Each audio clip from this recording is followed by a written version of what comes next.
Kremlin watching doesn't happen only in Moscow. It happens everywhere. If we're part of an organization, we're interested in what the people at the top say. And so I think CEOs have a bigger power than maybe they think of driving change, but most don't know how to do it. And it's because they have a mindset in general. I mean, we're both, Gary and I are using broad strokes. There are exceptions to every rule, but in general, CEOs want to wholesale change, not retail it.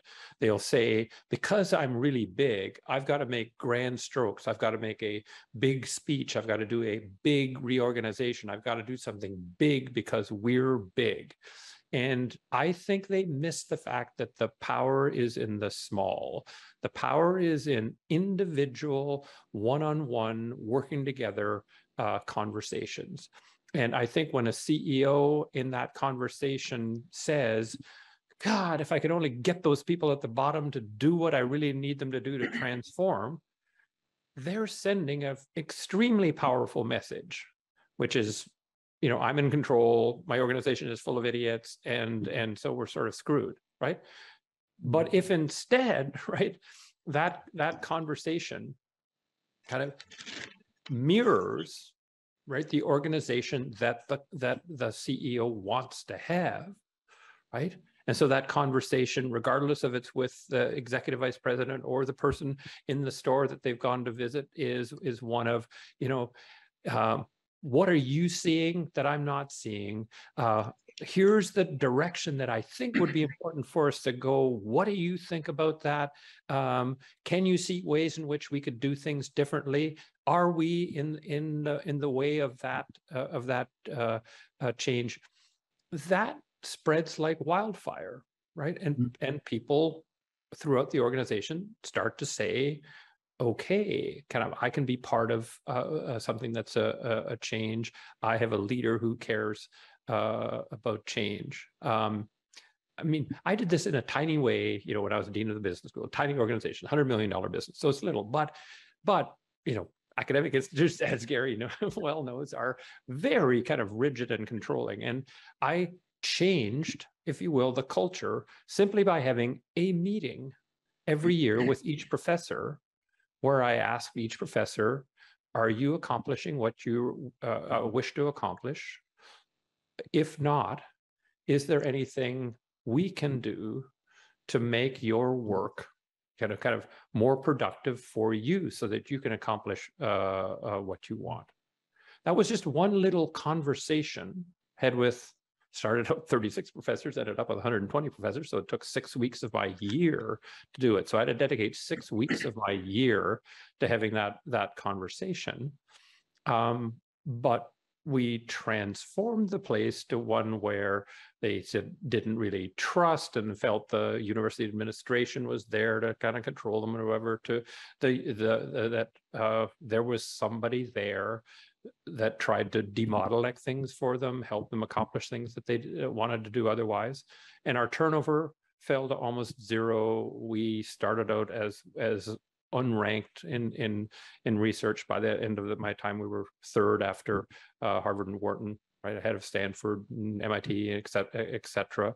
We were able to attract great people. And I believe it was all because we changed the dialogue between people to one that was consistent with what we wanted to be.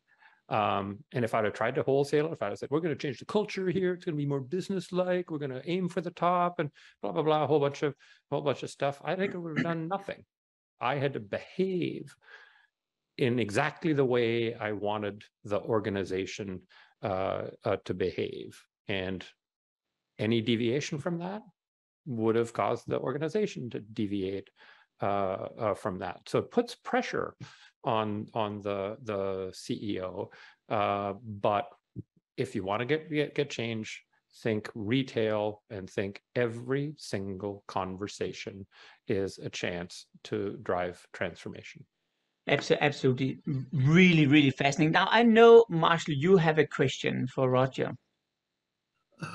Well, I have an observation first, and then I'm going to pass it over to you for the question. And well, it's kind of an observation, kind of a request. Of all the leaders I've worked with recently, the guy that I think does the most what Roger just said is Hubert Joly. Hubert went to Best Buy, the stuff is down the toilet. He gets up in front of everybody and says, you know, my name is Hubert Joly. I want to improve. Please help me get better. Not I'm better than you. I'm talking down to you. Please help me get better. And his expectation, back to your exact term, his conversation mirrors what he wants. Rather than preaching this stuff to others, he really had a conversation that in your terms mirrored what he wanted them to do. And guess what? They started doing it, and the results are amazing. Help me. And then I'm going to pass it over to Martin for the next question. Help me. How can I help leaders do what you just said? And I'd say moderately successful and often unsuccessful. Sure. Well, I think it's to get them to reflect on the system dynamics of things, sort of get them to play through. If you tell people this is what you need to do to make this happen, you gotta put yourself in their shoes, and then say, well, how will that be received? How will that be processed by them? And I think the answer is it's going to be processed as well. I'll go down the path of learned helplessness and just take orders from this person because he's my boss or she's my boss, and etc. Whereas if you say, and I think it's important to say what you hope for. I think just going and saying, gee, what do you want to do? They'll say, well, I guess I don't have a leader here. You have to say what you're interested in. But then, as you say, if you ask for their help, it'll cause them to step forward instead of step back. And in some sense, you need them leaning in to step forward and say, he or she, my boss, is asking for help.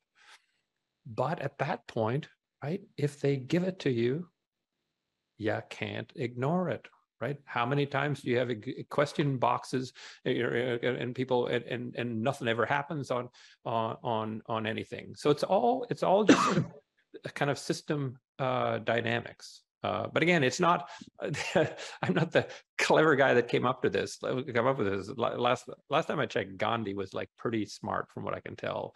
And be the change you want to see in the world it should be the motto of CEOs. Behave the way you would like them to behave. Don't tell them how to behave. Behave the way you'd like them to behave, and you've got the best chance.